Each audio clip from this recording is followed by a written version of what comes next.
voyez, vous qui écoutez ce message semant la foi, si vous voulez, chaque fois que je poste une chose, vous recevez un message. Vous pouvez vous inscrire et cliquer sur la petite cloche pour recevoir les notifications et mettre un pouce bleu parce que vous allez devenir une personne privilégiée.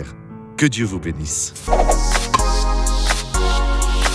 Mes chers amis, dans Jean, premier chapitre, verset 9, il est écrit « La parole était la vraie lumière, celle qui éclaire tout humain, elle venait dans le monde. » Cette lumière, tôt ou tard, va illuminer alors toutes les personnes, si nous prêchons l'Évangile. Si nous ne ferchons pas la bouche, alors Dieu ne parle pas. Si nous n'étendons pas la main, alors Dieu ne touche pas. Si nous ne nous consacrons pas, Dieu ne peut pas nous utiliser. Et donc il faut que nous parlions, et cette lumière qui était Jésus, et est Jésus, elle illumine, celle qui éclaire tout humain, elle venait dans le monde, toutes les personnes.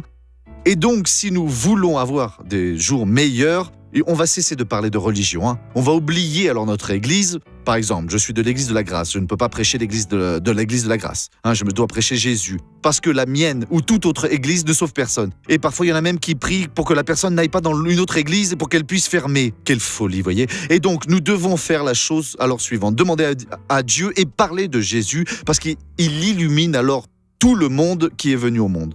Voyons le témoignage de cette personne et après je vais prier avec vous. Pourquoi est-ce que vous utilisez cette canne ? Parce que je suis tombée du toit. Il y a combien de temps ? C'était en 2009. 2009. Et vous avez encore cette canne ? Avec cette canne. Eh bien, montrez-nous comment est-ce que vous marchiez avant. Et montrez. Vous êtes guérie à présent, ma sœur. Grâce à Dieu. Mettez-la sur l'épaule. Allez-y, fille de Dieu. Ah Ah, Dieu est formidable, mes amis, voyez ? À présent, nous allons prier. Père, c'est vraiment merveilleux d'être, ô Dieu, dans ta parole et savoir que la véritable lumière, la fausse non, la fausse discrimine les personnes. La fausse met la haine dans le cœur.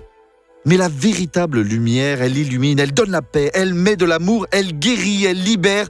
Et que cette lumière soit toujours alors en train d'utiliser ces personnes. J'unis ma foi avec la vôtre et j'expulse tout le mal et je dis, sors de là, au nom de Jésus. Amen et bonne journée.